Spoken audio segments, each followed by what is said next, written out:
Welcome to another episode of the Chronic Comeback podcast. This week, I'm really excited to have on the show Kelly Burnett. I pronounced that correctly, did I? Yeah? Yep. Good. Good. Nice. Okay, cool. So Kelly's story is unfortunately very similar to a lot of others that we hear in the chronic health community.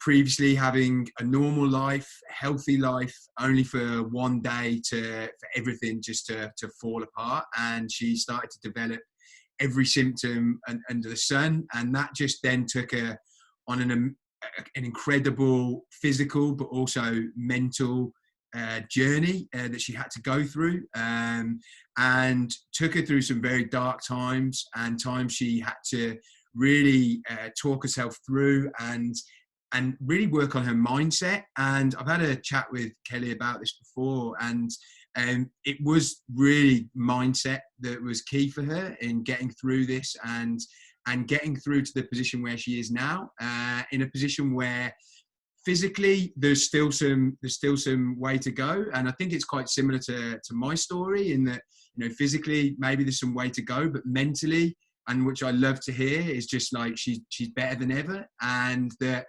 actually she's happier than ever, and she's got such gratitude for life. And I just love the story. I love, and I'm not trying to tell it all, by the way, but I think it's the exact kind of story that people need to hear. And really excited to have you on the show. Thank you so much for coming on.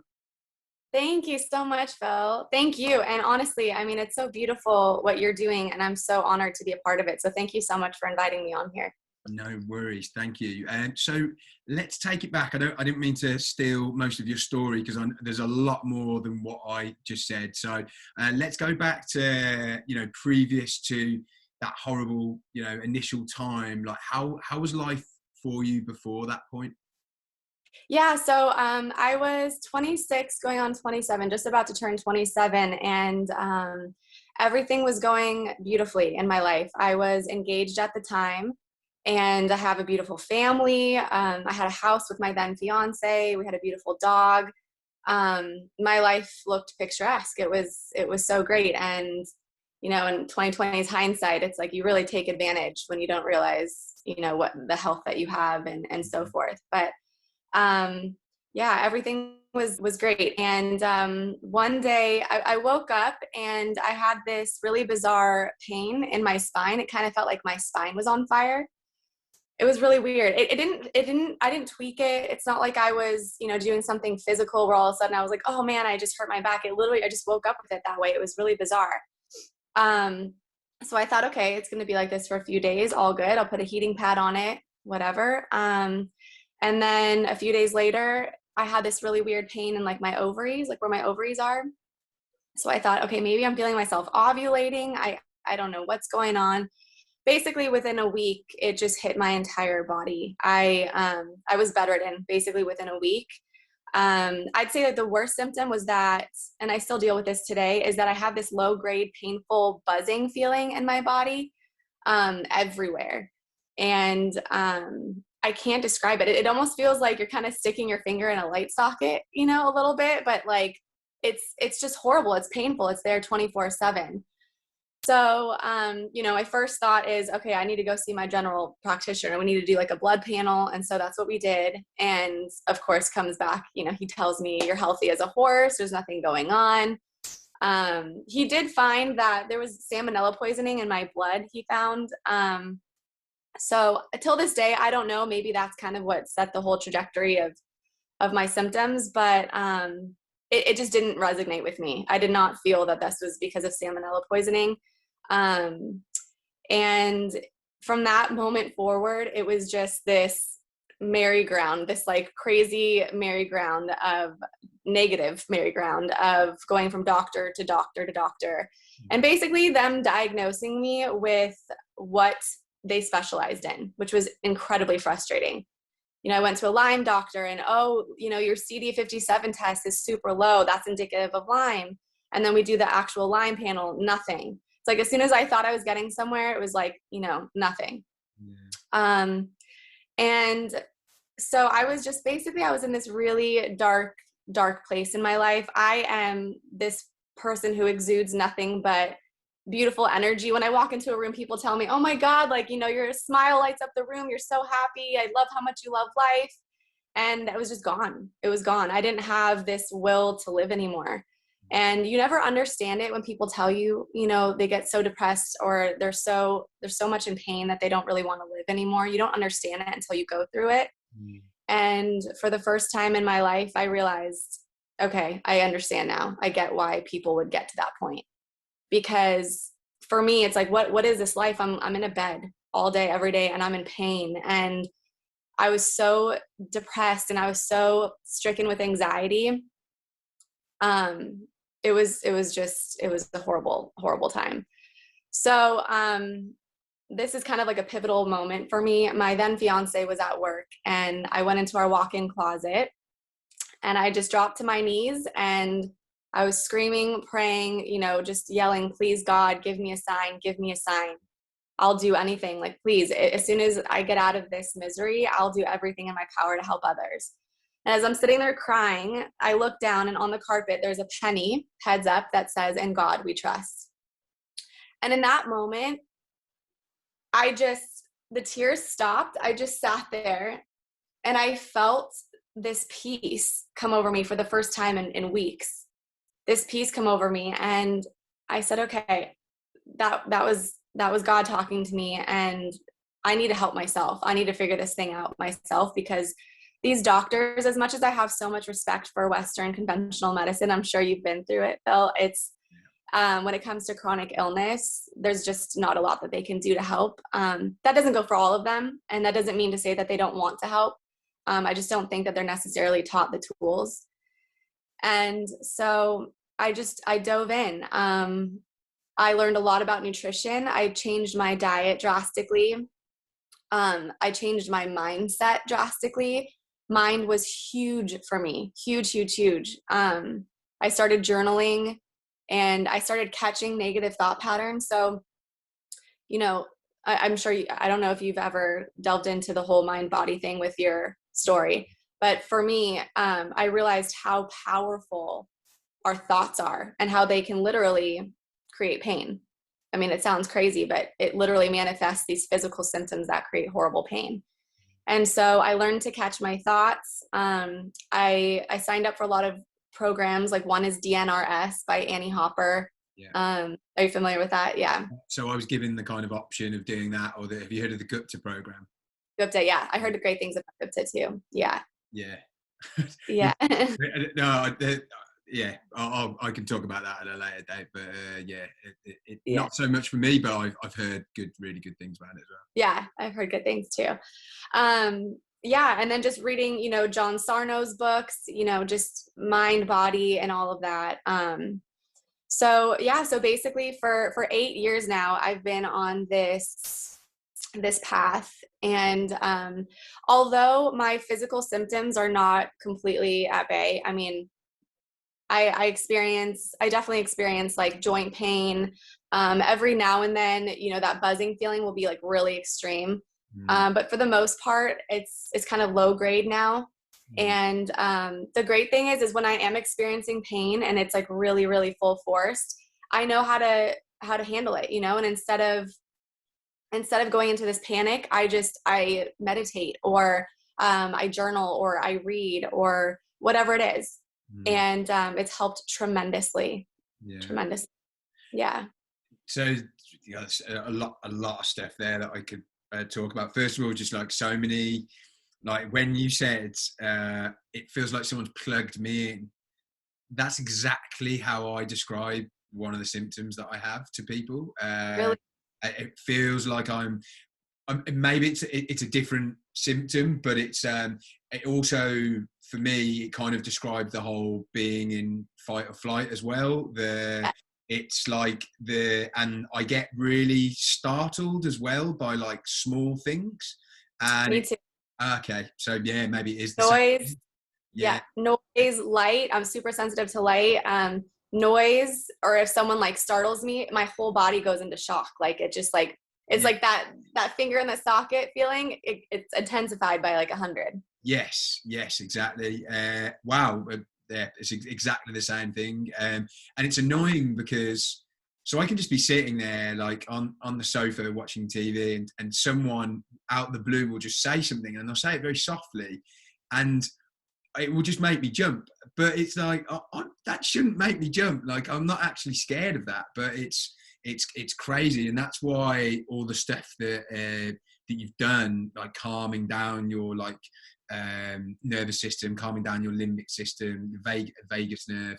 I'm throwing some terms out there, so it sounds like I know what I'm talking about. But yeah, that's what's so important. And what, out of interest, what made you, because it's a very clever thing you've done there. It's taken me a long time to get to the point where I'm like, I need to invest so heavily into my mindset. I've been doing it in bits, but I haven't been going all in on that. I've been trying to address a lot of the physical stuff first. What was it about it that was just like, I have to just go all in on the mindset side of things?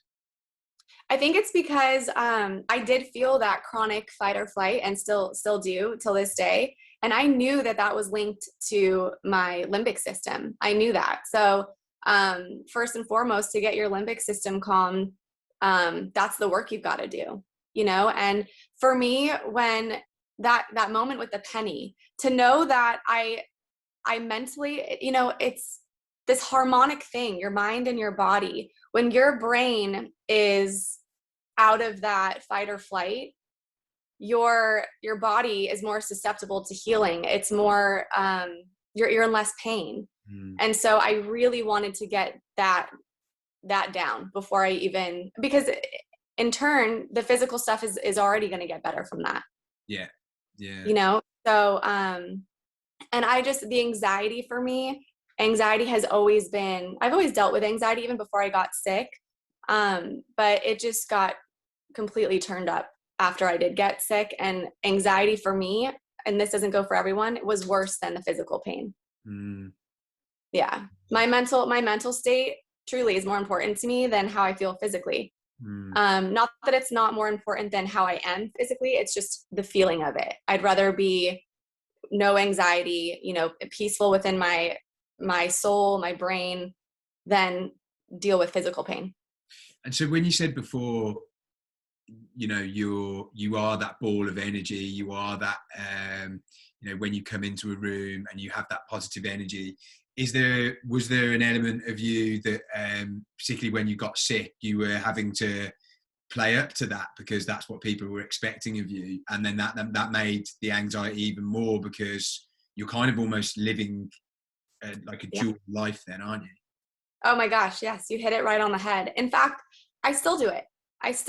I'm way better, but you know, if I'm having a bad pain day, I kind of put on a smile, and I just kind of put on this act, you know, because in a way, maybe you can relate to this, but it's not that I don't want anyone feeling bad for me, but it doesn't help me for people to feel bad. It doesn't help to necessarily talk about it all the time. In fact, it does help to kind of not talk about it.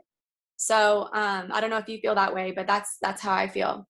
100%. So I was on a podcast recently. I can't remember which one it was now, which is bad. But I said the same thing. I kind of banned myself from, if someone asked me how I was, no matter how I was feeling, I would always say, and it's, to be honest, it's quite a British thing that if you ask a British person how they're doing, they tend to go, oh, I'm doing okay, or not bad is something that a lot of people will say. Whereas in America, everyone goes fantastic and like amazing. So I just said that I was just going to go, I'm going to be American from now onwards. I'm going to say like, I'm going to go over the top. And so I just started saying that. And what I realized is whenever I would complain and I would never complain to like a random person, it would be to a friend, like, oh, this is hurting, that's hurting. I just always never felt better after it. I always felt a bit worse. Because you saw the look on their face and they're like, well, I can't really help you with that. So it almost creates a bit of a barrier between the two of you. Yeah. So actually, when I said that to you before about living this dual life, it's not, some people might say, I guess it's a fine balance, isn't it? You've got to share enough that you're not completely feeling lonely, but then not too much that you're identifying with that. Does that make sense? Yeah, absolutely. And also to honor your needs too. Like I've had a really crazy balance with, I love being around my family. I love being around my friends. If someone asks me to go do this, I'm incredibly social and I love doing all those things. But, you know, if I'm not having the best day and I really just need rest, my mind, my body, I need rest. I really need to listen to that more often. And I'm doing better. But I did struggle with that for the first couple of years of being sick. I continued to go out and I would find myself getting worse. You know, I'd wake up the next day and I would feel worse than I did the day before. So also just listening to yourself. Out of interest, and people are going to get bored of me continually mentioning this because I keep talking about it, but have you, I mean, might have even spoken about it on the phone. Have you looked into Joe Dispenza before?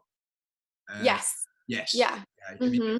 Because I'm asking that just because I'm starting to get kind of, I've just been recommending him so many times and it keeps coming across my awareness so many times that I'm now kind of like I'm going all in on Dr. Joe. Is it something that you've done a lot of, or is it just something that maybe you've come across? Or I've come across his work. I heard his meditations are unreal. I've heard them, but I haven't actually sat down and meditated to them. Okay. But I mean, his story is crazy. I mean, how he was in that hospital bed for a few weeks and basically healed himself with his mind. I mean, it's unbelievable. Yeah, I'm definitely interested in delving more into that for sure. I thought about that too.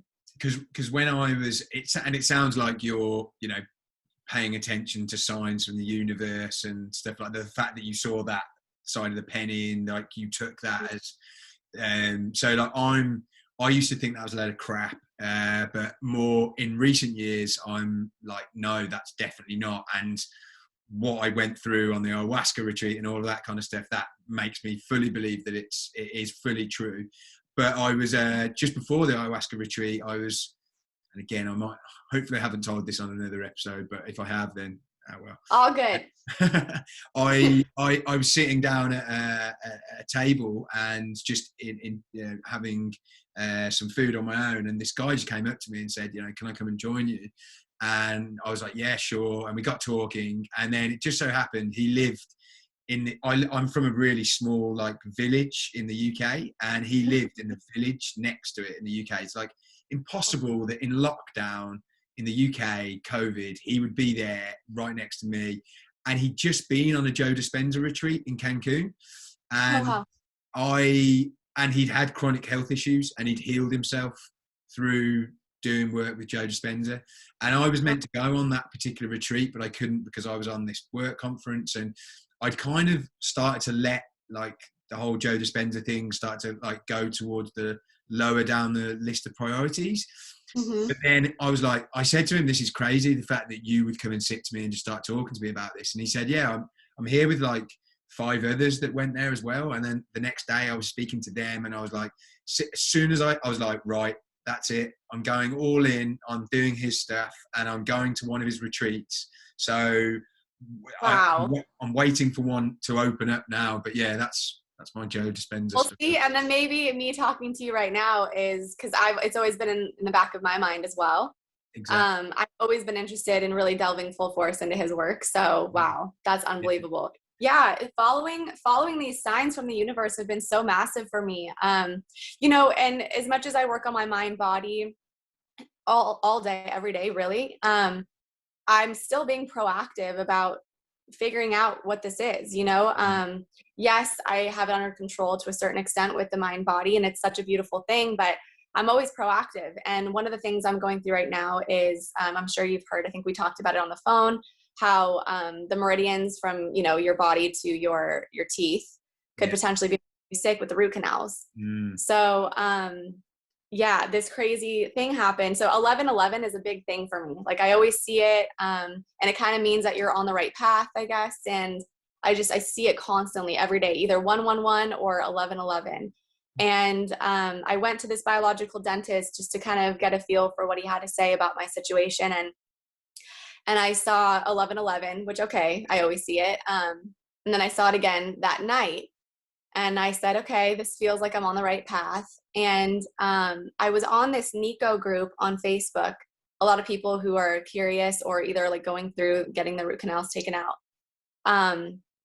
And this guy, I had mentioned on there previously that I was going to this appointment, and this guy reached out to me that night after I got back and said, hey, Kelly, I just wanted to follow up. I know you said you had an appointment today. How did it go?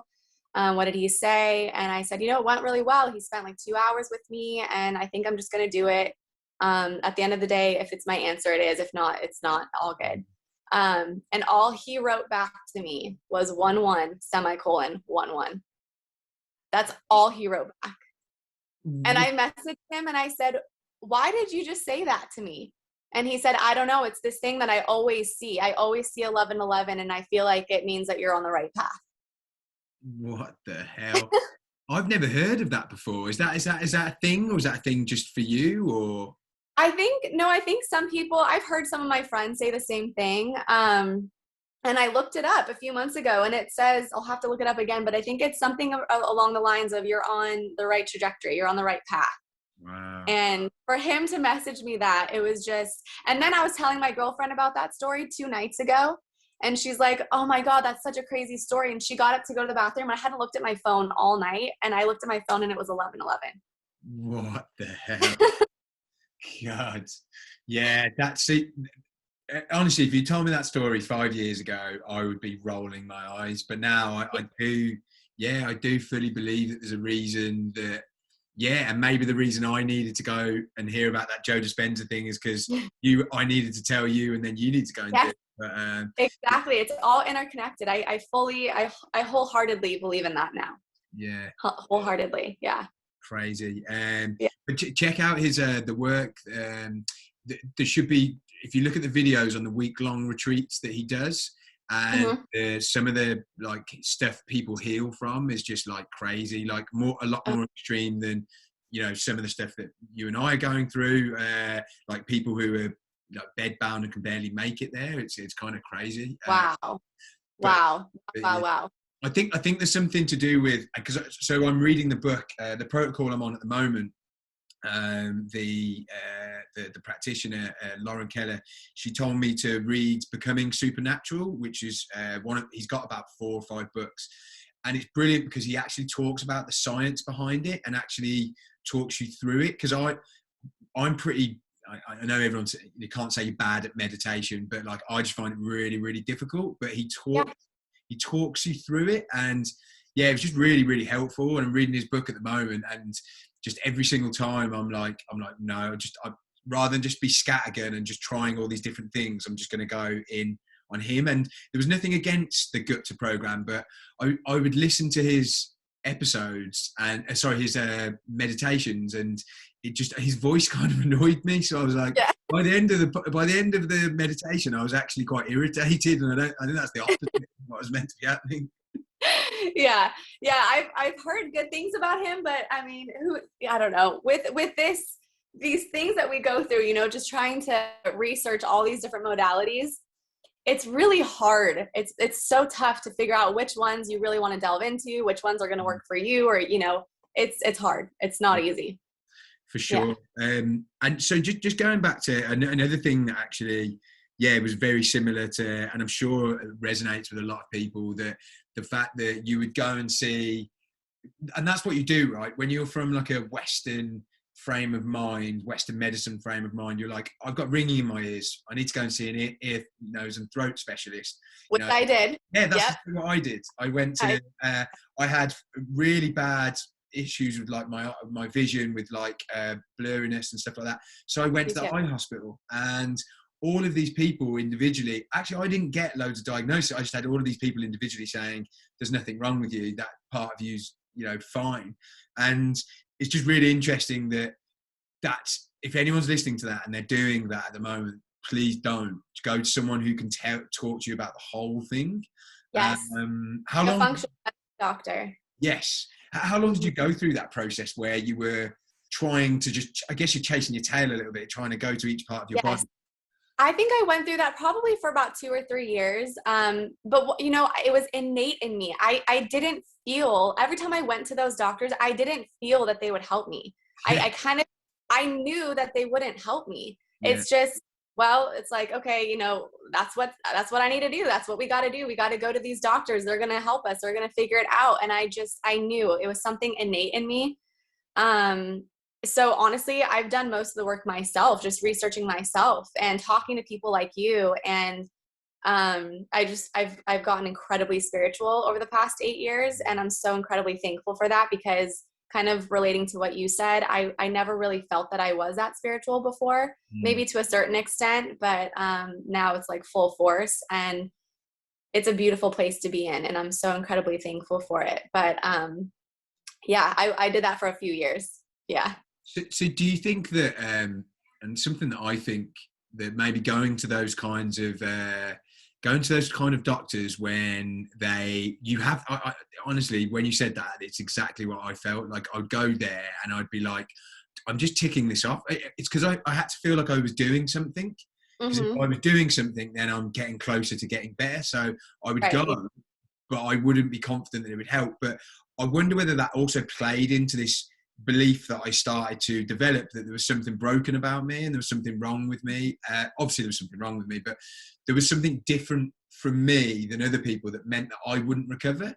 And that Me too. belief deep down, yeah, that belief deep down has been one of the most damaging things for me, because I think it's, I don't know, maybe all of the other treatments that I've done in the past would have been useless as well, but I went into those just thinking this isn't going to work for me. And whereas my ayahuasca experience recently, and I'm going to release an episode about it, but I basically had an experience in one of the ceremonies where something told me that I wasn't, and it was something innate within me, but also something else told me I wasn't broken and I wasn't any different to those other people. And for once in that whole time, I felt like there was someone in there with me. Yeah. Because no matter if you've got someone, if you've got a partner, if you've got a mum, a dad, and they're in it with you all the time, you still feel lonely, right? Yeah. Mm-hmm. Yeah. And do you feel like, has your mindset work, has that helped chip away at that belief, or is there still bits of that belief still there, or? A bit of it, sure, creeps up, but it's absolutely helped tremendously. Yes, tremendously. And you know, it's just kind of like I feel that it's these stepping stones to get to that place that will finally heal us. They're all meant to be for a reason, you know, and maybe because it's conversations like this that need to be had, because maybe you're going to help me in a way that I never would have been helped had I not talked to you. Yeah. So I feel that, and I know that deep within my soul. And at the end of the day, I mean, look what you're doing. You're helping so many people, and I'm in school right now to become a health coach at IIN, and it's because I can't wait to help people. And you know, maybe you can relate to this, but life is so different. The way that I look at it now, it's so different. I did not appreciate it. I took it for granted before. And even though, yes, I'm in pain today, I'm more grateful for my life today. And it's almost like people who have been through this, people like us, Mm. we kind of walk this earth in a different way than people who have not been sick. And my goal is to get people who have not been sick to walk earth that way, Yeah. without having to go through this pain. Yeah. You know, so. No, that's amazing. And do you know, you're a great example of someone. I was always, a big part of me was always just like, I would always say things like, when I get better, and I still do, to be honest, but I'm getting away from that more. And my mum said to me once, she was just like, I think you're waiting for your life to get going again. And like, you could just find yourself in, 15, 20 years, and you've just been waiting that whole time. And I really get the sense from you that you haven't well, maybe at the beginning, but you've realized quicker than a lot of people that you can actually still have the life that you want, if anything better than you ever could have had before, because you've Yeah. got that appreciation. Is that Oh, right? yes. No, you got that perfectly right. Yeah. I mean, I've traveled so much during these past 8 years of being sick. I've traveled so much. I've experienced so much beauty, and yeah, there's just a different light being shown on my life now than there was prior to being sick, and I'm so grateful for it. And I'm not going to stop. I want to continue to do everything that I'm doing, and hopefully one day be pain free completely. It's going to happen for both of us. It's going to happen, Phil. I feel it. Yeah. No. Um, yeah. It, So it definitely will, for sure. And I think an interesting topic to talk about is like perspective here, because I think your whole story is about perspective, because you could have seen that side of the penny, and you could have been like, I don't know, taking it in a completely different way. You could have been yeah. like, I mean, out of interest, were you a religious person at that time? Like, no? No.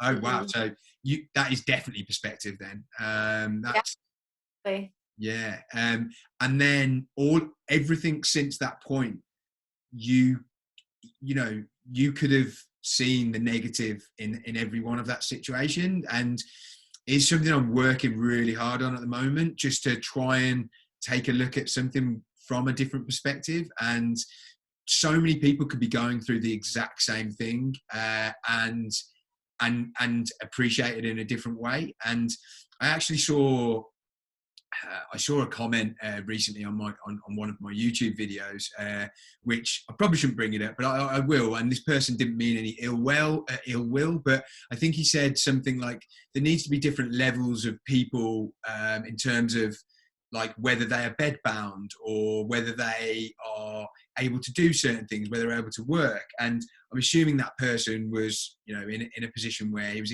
incapacitated, which I get.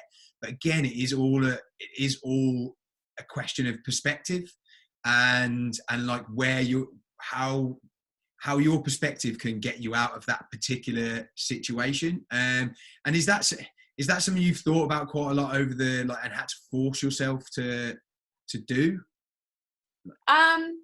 Force, yeah, sometimes yes, but everything that you just said, God, it rings, yeah, it resonates with me so much. And it brings me to think of TMS, kind of the journal work with John Sarno and a lot of his associates.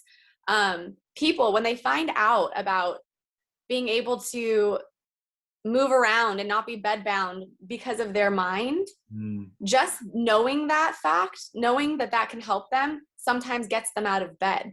Yeah. And so, you know, if there was like 5 different Kellys and we were all going through the same exact pain, like mentally, emotionally, everything, you know, it all depends on your mindset about it. You know, like I think it makes the biggest difference in the world. Your mindset makes the biggest difference. And you know, maybe if I had different wiring within me, maybe I still would be bedbound. You know, there are a lot of people out there who, I hope people don't take this the wrong way, who are bedbound, and they don't have to be. Yeah. They don't have to succumb to that life.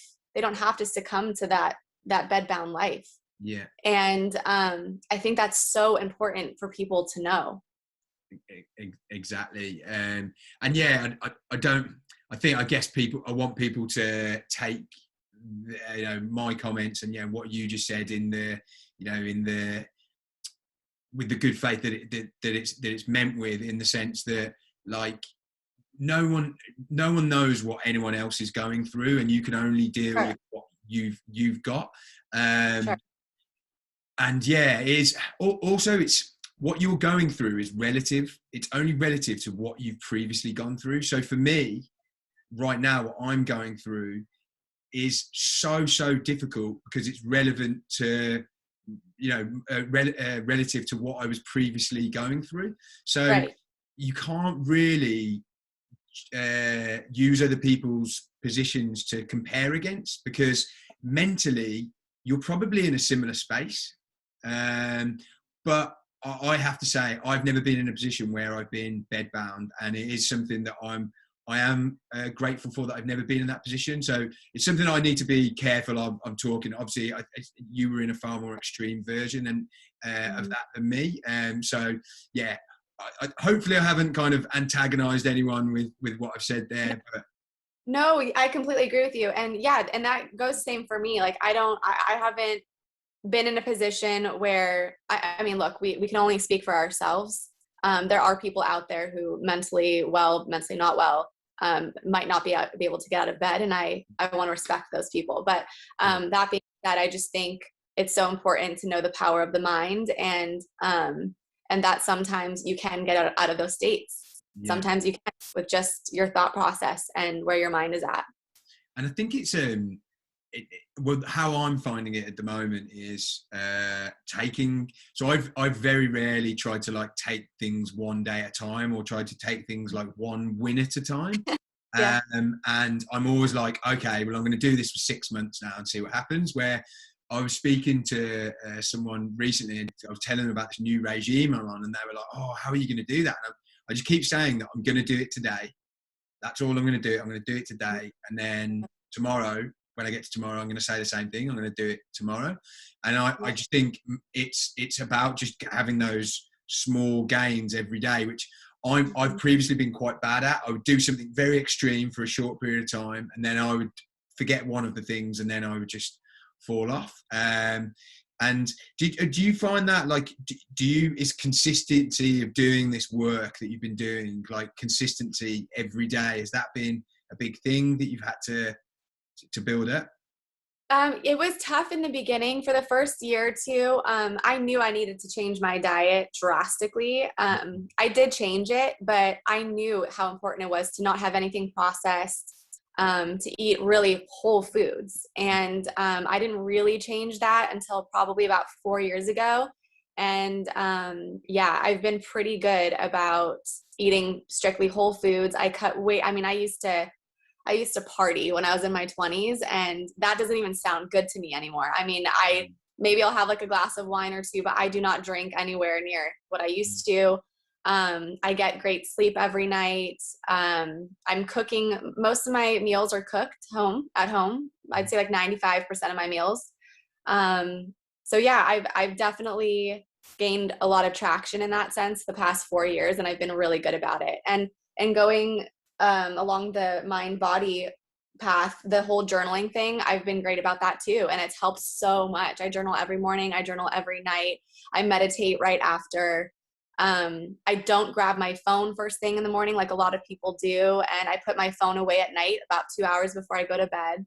Mm-hmm. And it's really helped a lot, tremendously. So I've got this thing, because I can't trust myself. I don't know, have you watched The Social Dilemma? I've got one of these things that I put my phone in, and I lock it away because I can't trust myself. So it gets to, in fact, actually, right now I'm breaking the rules, because normally around 6:30, and it's almost 7 o'clock here, my phone goes into jail, and I don't take it out until like. Funny. That is so funny that you do that. Yeah. And, hey, whatever works, that works for you. That's amazing.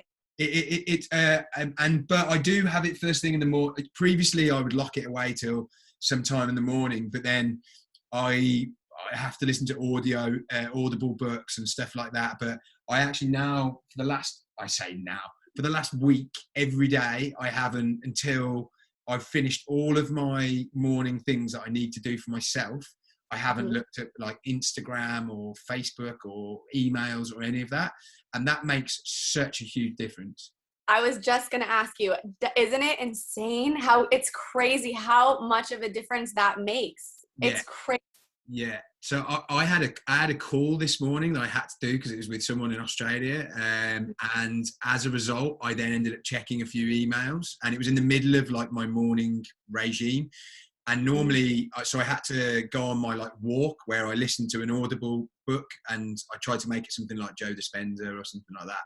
And my mind was so distracted, I barely listened to any of it. I had to keep rewinding it, and the few days before that, I could take on all of it. And it's that's why I have to put it in that jail, because I'm addicted to my phone. I can't. Yeah, I honestly, I was too. I think all of us are, we're so conditioned to the first thing in the morning, just check your email, check Instagram, check social media. Wow. I love the jail. That's amazing. Yeah. I don't think that's its official name. I forgot what it's called, but I call it jail. I like jail. Jail's better. Yeah. phone Okay. prison. Maybe when it's more serious, phone prison. Yes. So yeah, I guess going on from this, like, what would you say? What's the areas of your life now that you're super grateful for that wouldn't have happened had you not got sick? Um, I'm so grateful. This sounds so cheesy, but I'm grateful to wake up every day. I'm grateful to be on this earth. I'm grateful to experience things like this, talking to people like you, walking in nature. Nature is such a big healer for me. Nature is huge for me. I mean, I hike sometimes 3-4 times a week. I'm just so grateful to be here and to wake up every day and to experience people and life and travel. And life is so beautiful. We get one life, and I don't want to waste one more second taking advantage of it the way that I did before I was sick. Yeah. Yeah. It sounds like you're grateful that you've got gratitude almost, because you can Yeah. appreciate these things now. Yep. Yeah. Exactly. Yeah. Hmm. And then, yeah, just finally, someone, I always ask this to people, like someone right now who's listening, who's going through a really difficult time, and is in the depths of, chronic illness, can't see a way out. What's your advice to them going, having been through what you've been through, having been through the depths of it? What's your advice to them now? Like more from a mindset point of view rather than a practical point of view. My advice is, hope is so powerful. So whatever you can do to get you to a place of hope, whether it's, I've said it so many times, but it's so meaningful, journaling, manifesting what you want. You got to be really careful about the doctors that you're going to see, going back on what we said before. Of course, there's a time and place for sure, but really just listening to your inner soul, your inner thoughts is incredibly important. Whatever you can do to get to a place of hope, because hope in the end is what's going to get you to the light. It's going to get you out of that darkness and into the light. I know that's what happened with me. I know that's what happened with a lot of people in our similar stories. But just getting to a place of hope, however that looks for that person. Awesome. Yeah, that's such good advice. And yeah, something I need to constantly get myself to do as well. Thank you so much for coming on. Really appreciate it. If people wanted to reach out to you, what's the best way of them doing that? Yeah. So I just started not too long ago a health Instagram. It's Health If I Know. Yeah. HEALTHIFI PANOW. Okay, awesome. So if they follow you, and if they had any questions, if they sent you a DM, would that be okay? Yep, that'd be perfect. Yes. And how far, out of interest, how far away are you from being, qualifying as a practitioner? Yeah, 3 months. I'll Oh, be a health wow. coach. Yeah. Oh, cool. Yeah, I'm really excited. In fact, I can actually start taking on clients in a month before I graduate. So, yeah, I'm really excited. Yeah, I'm just soaking up every moment. I love it so much. I mean, some of these teachers it's crazy. The teachers that we have at IIN. I don't know if you've heard of that school, but it's a very, very prestigious school when it comes to being a health coach. So. Sorry, which school? Sorry, mention it again. That's okay. IIN, Uh, Institute for Integrative Nutrition. yeah, sorry. I have heard of that. Yeah, Yeah. yeah, because you guys just have acronyms for everything. So I know. we Us like to say Americans. more words. Cool. Look, thank you so much for coming on, and I look forward to hearing about your work as a practitioner when you qualify. Thank you so much, Phil. Yeah, maybe we'll see each other at that retreat. Yeah, Dispenza. for sure.